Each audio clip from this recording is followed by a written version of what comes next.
खबर दें कि सुप्रीम कोर्ट में मखसूस नशिस्तों से मुतालिक नजरसानी अपीलों पर समाअत। जस्टिस मोहम्मद अली मजहर ने कहा 6 मई की अदालती कार्रवाई के हुक्मनामे पर तमाम 13 जजेस के दस्तखत मौजूद हैं। राजा मोहसिन हमारे साथ मौजूद हैं, मजीद उनसे जानते हैं। बताइएगा राजा मोहसिन एजाज।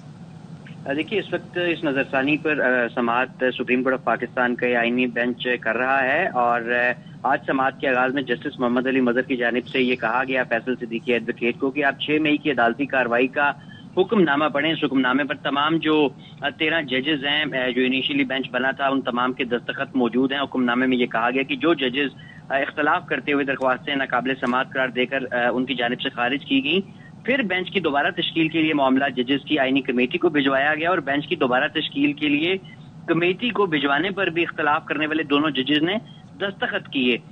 उनकी जानिब से रिमार्क्स में ये भी कहा गया कि अगर चलते हुए केस में कोई वजूहात बयान करके बेंच से अलग हो तो मामला अलग होता है। बेंच की दोबारा तश्कील पर 2 जजेस ने ये एतराज नहीं किया कि वो मुत्तफिक नहीं। जस्टिस अमीनुद्दीन खान की जानिब से रिमार्क्स में ये कहा गया कि कल भी बताया था इन 2 जजेस की अपनी ख्वाहिश थी कि वो बेंच में नहीं बैठेंगे। जस्टिस मुसर्रत हिलाली ने कहा कि इख्तलाफी नोट लिखने वाले जजेस ने तो मेरिट्स पर भी बात की। जस्टिस मोहम्मद अली मजहर का ये कहना था कि पंजाब इलेक्शन केस में 4 जजेस और 3 जजेस वाली काफी जो बहस थी वो चली थी। जस्टिस जमाल मंतुखेल ने कहा कि पंजाब इलेक्शन केस का ऑर्डर ऑफ द कोर्ट आज तक नहीं आया और इसके साथ साथ जस्टिस जमाल मंतुखेल ने यह भी कहा कि क्या जज खुली अदालत में केस सुनने से माजरत कर सकता है या चैम्बर में भी ऐसा कहा जा सकता है। फैसल सिद्दीकी एडवोकेट ने कहा कि केस सुनने वाला जज खुली अदालत में आकर ही माजरत करता है। जस्टिस अमीनुद्दीन खान ने अपने रिमार्क्स में कहा कि ऐसी मिसालें हैं जहां जजेस ने चैम्बर्स में बैठकर भी केसेस सुनने से माजरत की। जस्टिस मुसर्रत हिलाली का कहना था कि आप तो इसरार कर रहे हैं कि हम आपकी दलील से मुत्तफिक हों।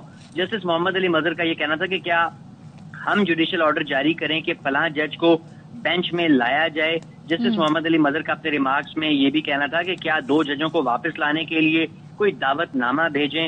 इन 2 जजों में से एक जज मुल्क में नहीं है।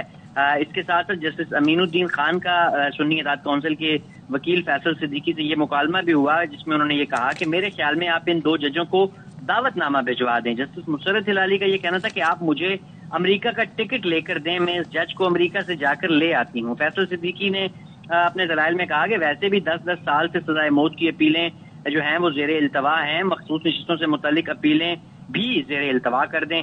जस्टिस मुसर्रत हिलाली ने कहा कि फौजदारी केसेस रोजाना की बुनियाद पर सुने जा रहे हैं, मैंने सबसे पहले आवाज उठाई फौजदारी केसेस पर समाअत की जाए।